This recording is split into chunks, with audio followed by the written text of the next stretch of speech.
नमस्कार, न्यूज 18 का digital platform देख रहे हैं आप। मैं हूं आपके साथ दिव्या सिंह। जम्मू कश्मीर की सियासत में रविवार को तब हलचल मच गई जब मुख्यमंत्री उमर अब्दुल्ला ने बीजेपी नेता सुनील शर्मा के आरोपों पर पलटवार करते हुए कुरान की कसम खाई। जी हां, सुनील शर्मा ने दावा किया था कि उमर अब्दुल्ला ने 2024 में राज्य का दर्जा बहाल कराने के लिए बीजेपी से सीक्रेट डील करने के लिए कोशिश की थी। उमर अब्दुल्ला ने आरोपों को सिरे से खारिज करते हुए कहा कि मैं पवित्र कुरान की कसम खाकर कहता हूं कि मैंने ना तो 2024 में और ना ही कभी किसी कारण से बीजेपी के साथ गठबंधन की कोशिश की। उनके इस बयान के बाद सीक्रेट डील का सियासी मुद्दा जम्मू कश्मीर की राजनीति में तूफान लेकर आ गया। आपको जानकारी दे दें कि बीजेपी नेता और विधानसभा में विपक्ष के नेता सुनील शर्मा ने एक चुनावी सभा में ये दावा किया था कि 2014 के विधानसभा चुनाव के बाद उमर अब्दुल्ला ने बीजेपी से गठबंधन की कोशिश की थी। सुनील शर्मा ने कहा कि उमर अब्दुल्ला ने बीजेपी से संपर्क किया था, लेकिन हमारी पार्टी ने सिद्धांतों और राष्ट्रहित को ध्यान में रखते हुए उस पेशकश को ठुकरा दिया। उन्होंने आगे कहा कि नेशनल कॉन्फ्रेंस यानी कि एनसी ने हमेशा दोहरी राजनीति अपनाई है और जनता अब उनके पाखंड को पहचान चुकी है। सुनील शर्मा ने अपने चुनावी जनसभा में क्या कहा, पहले आपको वो सुनवाते हैं। यहाँ के वजीर आला साहब जो रोज स्टेजेस पे चढ़ के कहते हैं कि बिजली पानी को छोड़ दीजिए, सड़क स्कूल को छोड़ दीजिए, अस्पताल राशन को छोड़ दीजिए, राशन को छोड़ दीजिए, आप वोट बीजेपी को रोकने के लिए दीजिए। मैंने सवाल पूछा आज वजीर आला साहब से, आप मुझे बताइए क्या ये बीजेपी को रोकने की लड़ाई सिर्फ यहाँ का गरीब लड़ेगा और आप अपनी पूरी दोस्ती निभाओगे, आप अपनी पूरी आशिकी निभाओगे?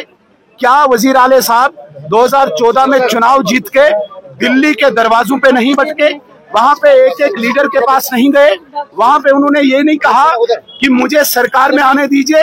वहां पे उस वक्त हमारे वजीर आजम और वजीर दाखिला साहब ने कहा कि आपको लोगों ने रिजेक्ट किया है, आपका मैंडेट अपोजिशन में बैठने के लिए, इसलिए हम आपके साथ हुकूमत नहीं बनाएंगे।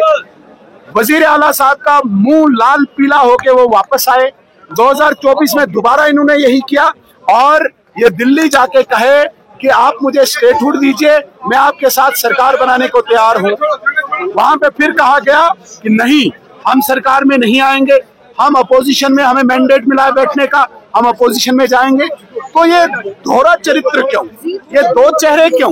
एक तरफ से आप ये कह रहे हैं कि भाई मुझे बीजेपी को रोकना है, दूसरी तरफ से आप दिल्ली फ्लाइट पकड़ते हैं और कहते हैं कि भाई मैं सरकार में बीजेपी के साथ शामिल होना चाहता हूं।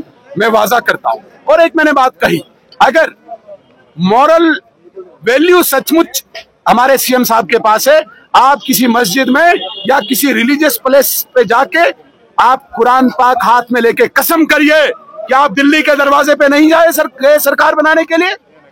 वो नहीं करेंगे, वरना हम कसम खाएंगे जहां पे चलोगे। ये झूठ है, दोहरे चेहरे, दो चरित्र कैसे कहते हैं? मुझे बड़ा अजीब हो रहा है। और एक बात मैं बड़गाम के लोगों को कहना चाहता हूं, खासकर कश्मीर के लोगों को कहना चाहता हूं, एक बार आप वोट अपनी पीढ़ी की मुस्तकबिल के लिए दीजिए, एक गांव की तरक्की के लिए दीजिए, ये पानी बिजली सड़क स्कूल के लिए दीजिए। ये जो बीजेपी का रोकने का ठेका आपको ये इन्होंने दिया है दो परिवारों ने, एक बार इनको रिजेक्ट कीजिए। ये सवाल मैंने आज स्टेज से यहाँ के वजीर आला साहब से पूछे।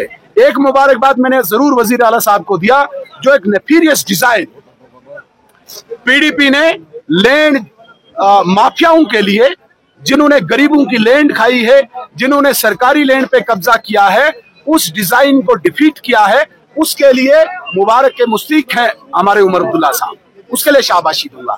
एक सवाल मैंने और पूछा, ठीक है उमर अब्दुल्ला साहब की पार्टी ने गिलानी को गिरफ्तार करने के लिए एंटी नेशनल तब वो माहौल बना रहे थे, गिलानी पर पीएसए लगाया और आपने पीएसए लाया। उसके बाद जितना पीएसए लगा आपने अपनी पार्टी की मुखालिफ लोगों पर लगाया। बीजेपी ने 2025 में कोई पीएसए नहीं लगाया, बीजेपी ने 2024 में कोई पीएसए नहीं लगाया।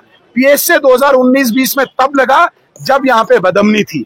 उसके बाद कोई पत्थर नहीं चला, कोई आतंकवादी घटना नहीं हुई, कोई अलगाववादी घटना नहीं हुई। तो इसका मतलब जब जब नेशनल कॉन्फ्रेंस ने पीएसए लगाया तब तब पत्थरबाजों ने और इजाफा किया अपनी कार्रवाई में। जब जब नेशनल कॉन्फ्रेंस ने पीएसए लगाया तब तब आतंकवादियों की संख्या बढ़ी है। और आज अगर बीजेपी ने पीएसए लगाया, ये मुझे कहने में बहुत गर्व हो रहा है। This is for the first time in the history of last 36 years.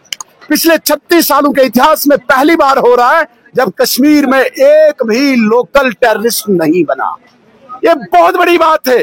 जो घर तबाह होते थे, जो माँ बाप की गोदें खाली होती थी, जो माताओं बहनों का सुहाग उजड़ता था, जो छोटे छोटे बच्चों का साया उड़ जाता था, आज 2025 में भारतीय जनता पार्टी के पीएसए लगाने के बाद कोई जम्मू कश्मीर में आतंकवादी नहीं बना। और प्रीवियस हिस्ट्री आप नेशनल कॉन्फ्रेंस की देखिए, जब जब इन्होंने यहाँ पे पीएसए लगाया तब तब आतंकवादियों की संख्या बढ़ी, तब तब पत्थरबाजों की संख्या बढ़ी, तब तब अलगाववादियों को ज्यादा ग्लोरीफाई किया गया। इसका जवाब आज उमर अब्दुल्ला साहब को देना पड़ेगा, वरना बडगाम की आवाम 11 तारीख को 1 नंबर बटन पे जो आगा मोहसिन साहब का कमल का बटन है, उस पे आप बटन दबा के आजमाइए। यहाँ पर पानी हम लाएंगे, यहाँ पे बिजली हम लाएंगे, यहाँ पे सड़क स्कूल हम लाएंगे। इनके बस में नहीं है। इन्होंने सिर्फ स्कैंडल किया। और लास्ट असेंबली सेशन में जिस प्रकार से एक बहुत बड़े अखबार ने एक स्टोरी रिवील की है एक स्कैंडल की, उमर अब्दुल्ला साहब उसका जवाब दे। वो तो कह रहे हैं बीजेपी करने नहीं दे रही है, स्टेटहुड नहीं है, स्कैंडल करने दे रहे हैं, स्कैंडल करने दे रहे हैं। तो बीजेपी क्या अगर ताकत है तो बीजेपी क्यों नहीं कर रही है? क्या ताकत? लोगों की मुश्किलात है। हमारे पास कोई ताकत नहीं है बिजली पानी के लिए, हमारे पास सड़क स्कूल के लिए नहीं है। हम कहते हैं आप हमें ताकत दो, आप हमारी सरकार को एक बार लाओ, आप हमारे एमएलए चुनो, तब हम करेंगे ना। वहीं उमर अब्दुल्ला ने सोशल मीडिया पर सुनील शर्मा को जवाब देते हुए लिखा कि मैं पवित्र कुरान की कसम खाकर कहता हूं कि मैंने 2024 में राज्य का दर्जा या फिर किसी अन्य कारण से बीजेपी के साथ गठबंधन की कोशिश नहीं की। सुनील शर्मा की तरह मैं झूठ बोलकर नहीं जीता। उनके इस बयान के बाद पूरे कश्मीर में राजनीतिक माहौल गर्म हो गया है। कई विश्लेषज्ञों ने यह कहा है कि इस बयान से अब राजनीतिक नैरेटिव धर्म और नैतिकता के सवालों तक पहुंच गया है। दरअसल हाल ही में उमर अब्दुल्ला की जम्मू कश्मीर के उपराज्यपाल मनोज सिन्हा से भी तीखी बहस हुई थी। सिन्हा ने कहा था कि चुनी हुई सरकार राज्य का दर्जा बहाल न होने को काम न करने का बहाना नहीं बना सकती।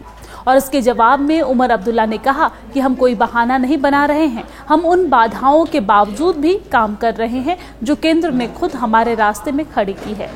उमर ने ये भी कहा कि कश्मीर में बढ़ती बेरोजगारी, गिरता टूरिज्म और सुरक्षा घटनाओं के लिए राज्य सरकार को दोषी ठहराना गलत है, क्योंकि सुरक्षा नियंत्रण केंद्र के हाथों में है।